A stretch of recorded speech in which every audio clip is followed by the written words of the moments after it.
All right, everybody, thank you so much for joining me here today. I've got a special guest, Bob Teide, that agreed to join me here, and so I'm so happy Can to I, have him here. I'm sorry, can I stop you?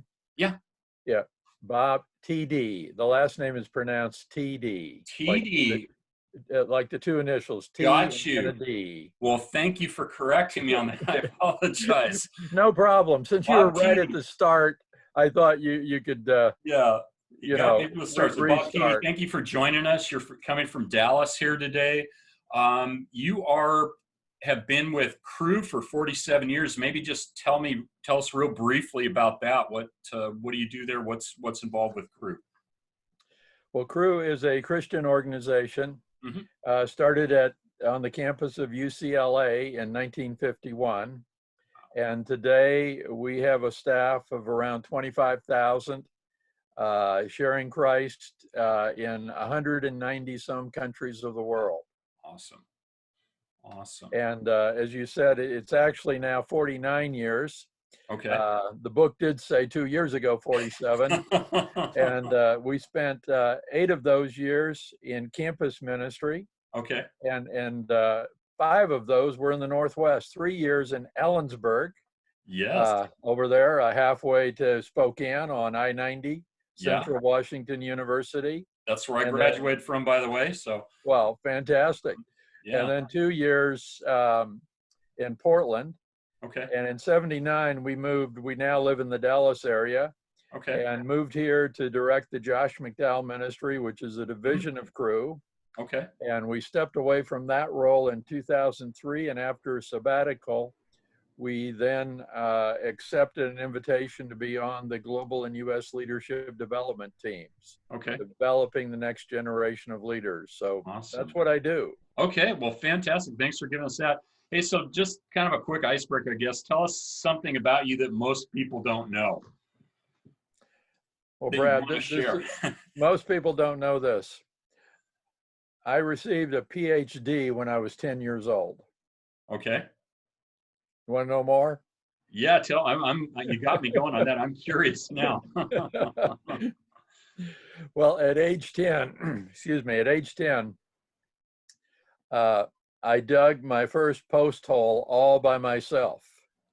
That's great. And when I was done, my dad said, "Okay, I'm giving you a PhD. You are now a post hole digger." Ooh, man. That's pretty good at 10. I did some a couple At of years ago. 10, I yeah. had to have a neighbor help me on it, so it's a lot of work. So okay, that's awesome. All right, so I see the book behind you there. I've got my copy here, guys. I want to talk about Now That's a Great Question. I got this book from Bob here. I think it was last year and read it, and it really has intrigued me. The whole idea of leaders asking questions, but leaders asking questions. So I was gonna lead in with what led you to write Now That's a Great Question. But I think the better place to start is tell us about your experience as a benevolent dictator. Well, that telling that story actually will answer the other question too on what led me Okay, to write the book. fantastic. But for most of my career, in the first chapter of the book is a confession. I was a benevolent dictator. For most of my Crew career, the only leadership paradigm I knew was that a leader needed to tell. Now, the benevolent part was a leader should use please and thank you and express appreciation for work well done. Mm-hmm. And I did those things, but I thought the job of a leader was to tell with please and thank you what you wanted your staff to do. Okay. In 2006, well, my wife, Brad, loves to go to bookstores. She goes all over the bookstore. Okay. She knows whenever she's done, she'll still find me in the leadership section. Yeah. And my practice is, to pull 3 to 5 books off the shelf, find a place to sit down, peruse them. Sometimes they all go back on the shelf. Occasionally one comes home. Well, that day in 2006, I discovered the book called Leading with Questions by Dr. Michael Marquardt, and perused only a few pages and said, this one's coming home. Okay. And for me, that book was a page turner. I devoured it. I started teaching out of it. Okay. In that book, Dr. Marquardt shared a different paradigm of leadership. And that paradigm was that leaders who led with questions were more effective than leaders who just knew how to tell. Yeah. And as a result of that input, I changed my leadership and began to teach out of it, and begin to see others also embrace. It was one of those concepts that for many, it's almost as soon as a leader hears it and sees another paradigm, it's like, oh my gosh, Bob, why didn't anyone share this paradigm with me earlier? Mm-hmm. Interesting. Bob, that leads me to another question here. Now, you're mostly in Christian ministry, but what I found, at least in the business world, that number one, the concept of leadership is almost non-existent, and people confuse leaders with managers. I think you talk about it, diminishers versus multipliers in your book. Yes. But have you found that to be true even in your realm, that there's almost a lack of really understanding what true leadership is versus being a manager? Oh, I mean, absolutely. Absolutely. It's, I find that leadership is leadership wherever you're leading, Mm-hmm. whether it's for-profit, nonprofit, whatever the organization, it requires leadership. Yeah. But you mentioned those two terms, diminisher and multiplier. Mm-hmm. And I always remember I was attending the Global Leadership Summit and saw that on the program, Liz Wiseman, who had written the book Multipliers, was going to be one of the speakers. And I kind of, anticipated, like, I'm going to really love this session because Liz is going to be talking about leaders like me, multipliers. But she started her talk about talking about diminishers. And, I understood what the word diminisher meant, but I would have never thought it applied to me. Mm-hmm. Well, she started giving examples of diminisher leaders. And she said, for example, when you bring a diminisher leader a problem, they solve it for you. And my first thought is, well, what's wrong with that? I love solving people's problems. In fact, I actually love it when staff come to my office, say, Bob, I've got a problem. They share their problem. And when I know the solution, what they might do to solve it, it's just like fun. But Liz says that was a diminisher quality. She said, multiplier leaders ask you questions that let you solve your own problem. Mm-hmm. Well, she didn't stop there. She went on to say that a diminisher leader, when you bring them an idea, they might say, wow, Brad, good idea. But if you also did this and this and this, in other words, they give you ideas on how to add horsepower to your idea, it would be incredible. Mm-hmm. And again, I thought, but I'm slipping a little lower in my chair. I thought that's a multiplier trait. And she said it was a diminisher trait. Huh. And she went on to say that when a staff member walks in and brings a new idea, but every time they bring it, the leader says, well, good idea, but you also, might want to consider doing this, this, and this. They actually walk out thinking, I'm never bringing Bob another idea. No matter what I ever bring him, it's never good enough. Mm-hmm. Mm-hmm. And, thanks to Liz, it was like suddenly I had awareness that I'd never had. Yeah. In terms of, well, then the third thing she said is that when a diminisher leader asks you to take on a new responsibility and you agree, they then say, well, Brad, take notes here.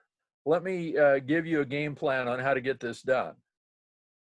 And again, I thought, that's exactly what I do. What's wrong with that? Mm-hmm. I'm giving Brad the game plan on how he can do this successfully. Mm-hmm. And I heard Liz say, no, the multiplier leader lets Brad go out and do draft one of the strategic plan to reach the goal. Yeah. And, at this point in that talk, I'm just about on the floor. All the things that I thought were multiplier were actually diminisher qualities.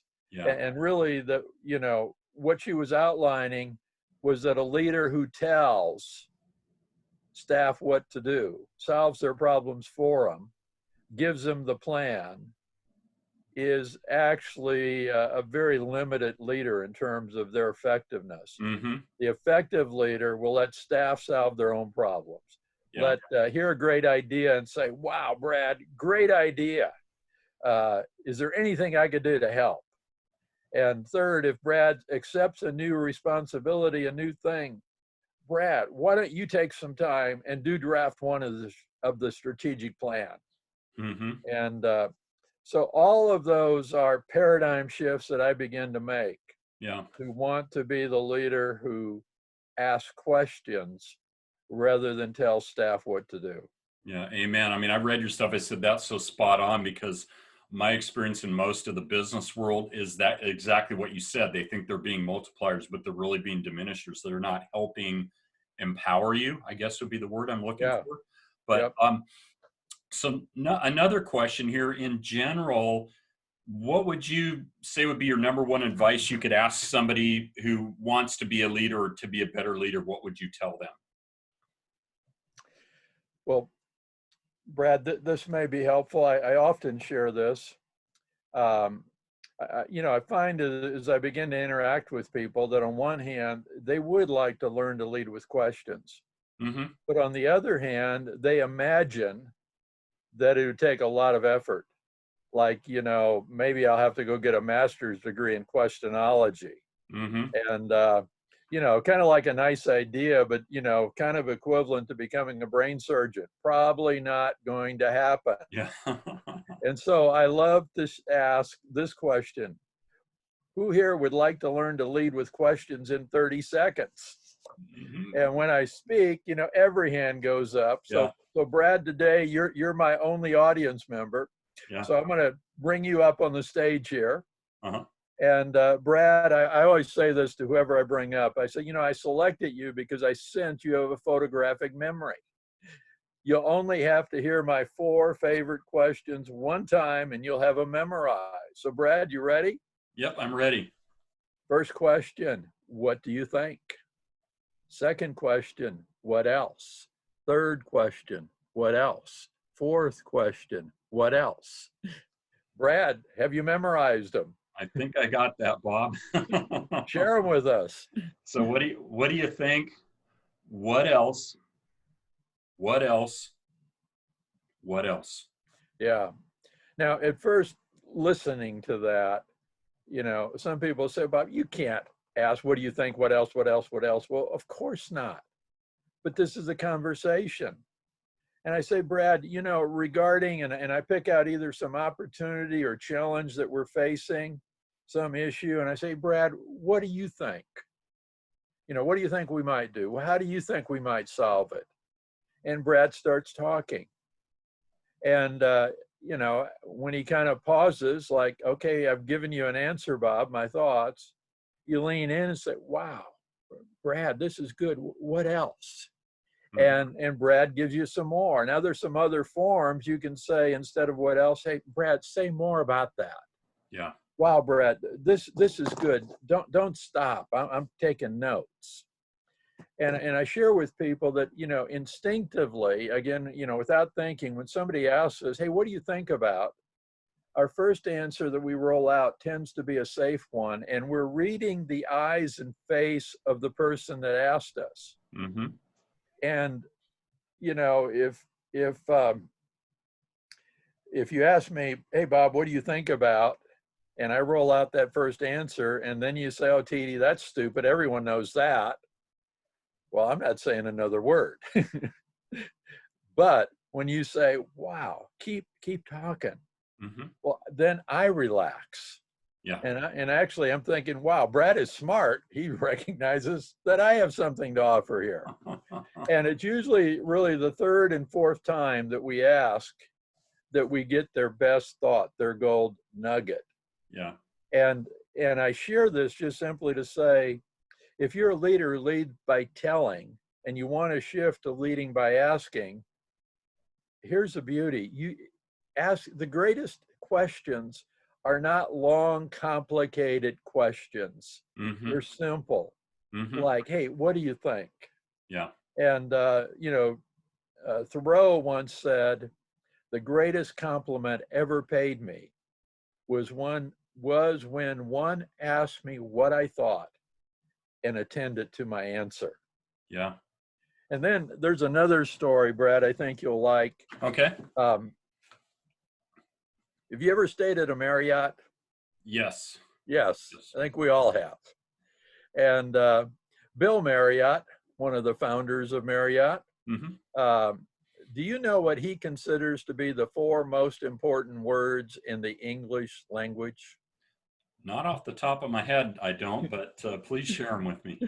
Well, I've kind of given you context here, Okay. but when he was 22 years old, an ensign in the Navy, he came home and President Eisenhower, who was then president, had been invited to the Marriott farm to go pheasant hunting on a Saturday morning. Well, that Saturday morning turned out to be cold, rainy, and in other words, cold and wet and windy. Mm-hmm. And they're sitting around the breakfast table and kind of discussing what should we do. President Eisenhower stands up. He comes over to the fireplace where Bill Marriott was standing. He said, "Bill, what do you think?" And Bill later, well, throughout his life, has said the 4 most important words in the English language is, "What do you think?"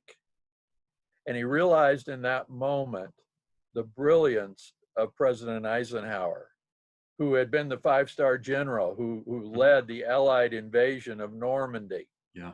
And you can wonder, well, how did he get along and manage French leadership, Canadian leadership, generals, French and Yeah. British, and have you. And what he saw is that Eisenhower was always curious to ask, "Hey, what do you think?" And just like he did that morning. And so, again, if you've been a leader who leads by telling, just moving and adopting this one question to ask your staff either individually or collectively. In fact, Brad, when I speak, I ask a really silly question. I'll ask it of you. If you were in a rowboat, again, no motor, just a rowboat, with your whole team, and there were oars for everyone, and you wanted to get across the lake as quick as possible, how many of them would you like to have row with you? All of them. All of them, yes. I told you it was a rather silly question. Yeah. And I've never had a leader get that wrong.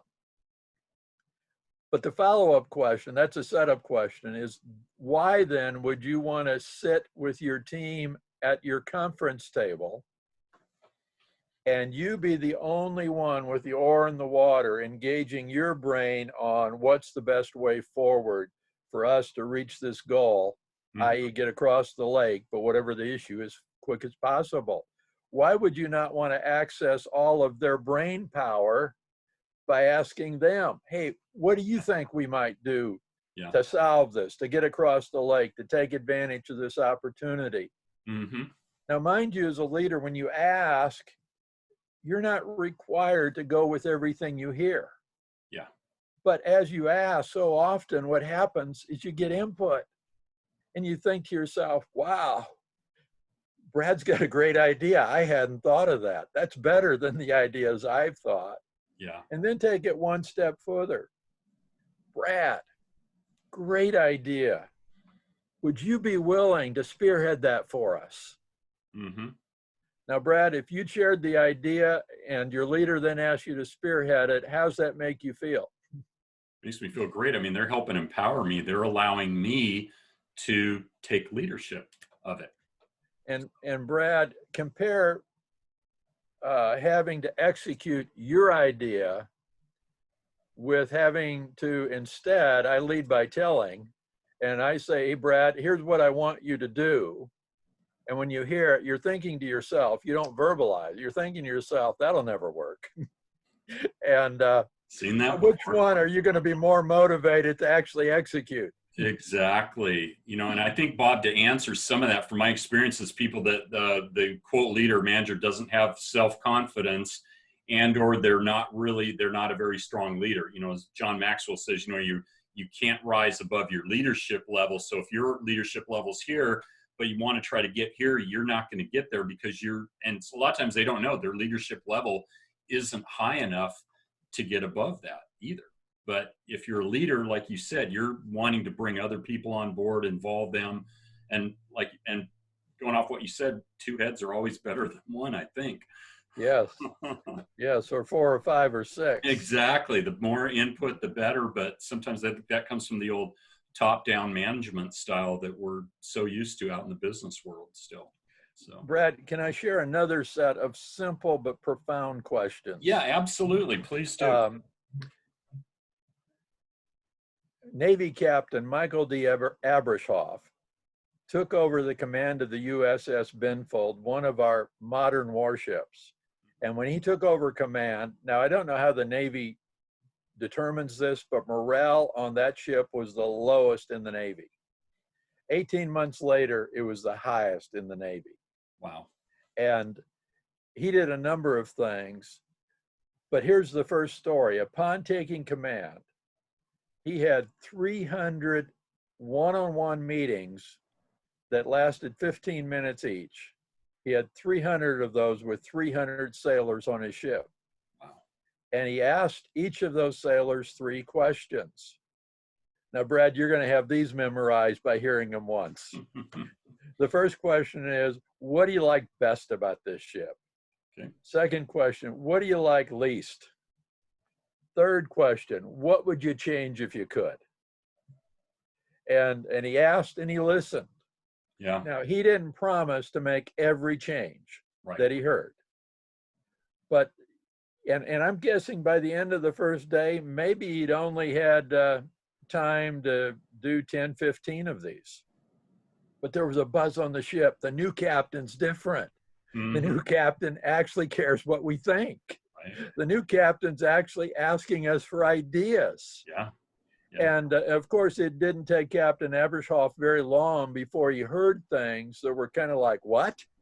What do you mean that's not happening on the ship? Well, we're going to fix that. And so it didn't take long, and they began to see changes on that ship that had come directly as a result of the input he received. Yeah. Well, when I heard that series of questions, it was like, wow, I can ask those. Absolutely. And again, if you've been a leader who leads by telling, just imagine sitting with your staff one-on-one and asking them, what do you like best about our company, our organization? What do you like least? What would you change here if you could? Mm-hmm. And again, you don't have to promise to make every change. Yeah. But just that taking the time to ask is going to change the atmosphere. Absolutely. And I think listening goes with that too, right? As a leader, you got to listen. You don't want to just ask questions. I'm just asking to ask, but I'm asking them because I want your input. I value it, and I'm going to listen to it. And like you said, I'm not going to necessarily, we can't take action on all of them, but I want to get a sense for what's going on.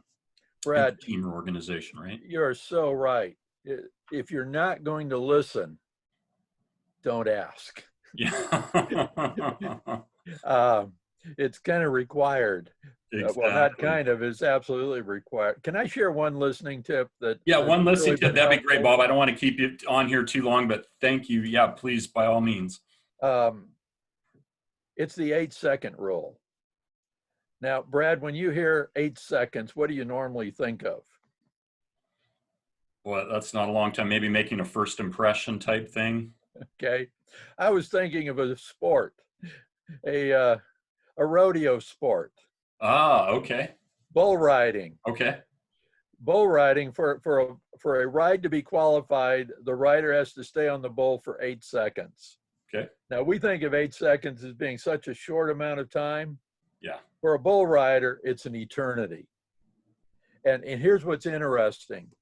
Research has shown that when we ask a question, most of us only wait 2 or 3 seconds for an answer. And if they don't answer in 2 or 3 seconds, we either re-ask the question, ask another question, answer the question ourselves, or just move on. And what's interesting, with no awareness, self-awareness, that we've just done that. Mm-hmm. And so the 8-second rule is ask your question and then wait and count to yourself. 1001, 1002, 1003. There's times, Brad, I've gotten to 20. But here's the deal. The longer you wait, the better their answer. Now, of course, if you're asking something simple like where's the restroom, you're expecting something right now. They don't take 20 seconds to tell me Yeah. that. But when you say, what might we do to solve this problem? Well, that takes some time. Mm-hmm. Give them the space to think. And if you'll wait patiently, count to yourself, you will be the beneficiary. So the 8-second rule is my best tip on Okay, becoming a fantastic. better listener. That's great. Bob, I thank you so much for your time today. Thanks for sharing your wisdom. It's been very enlightening. Gosh, I appreciate it so much. Thanks for joining me today. And go ahead. Well, Brad, the book you talk about, here's the good news, is it's a free ebook. Wow. And Awesome. everyone, if they'll go to my blog, which is just simply leadingwithquestions.com, leadingwithquestions.com, Yeah. you'll see a place near the top of the page where it shows this. You click on that and you'll be able to enter your email and request the free download. And as of like about a month ago, I've just completed the audiobook. Fantastic. Same thing. So it's available also as an MP3 download. Okay. And so just like you can download a podcast and listen to it on your smartphone, you can now download Now That's a Great Question MP3 and listen at your convenience. Fantastic. That's great value, Bob. I mean, that's one thing I saw last year is here you are as a leader, you're offering some value, and that in and of itself is kind of few and far between. The people are willing to share their resources to help other people grow is fantastic. So I'll make sure I'll put the your website on the page there before I post it, and I'll send you a copy. But again, Fantastic. thanks for your time. And guys, thanks for joining us. Thanks for being here. Bob Teide, author of Now That's a Great Question and leadership development expert. Thank you so much for sharing your time with us today. My pleasure, Brad. Okay. Bye-bye.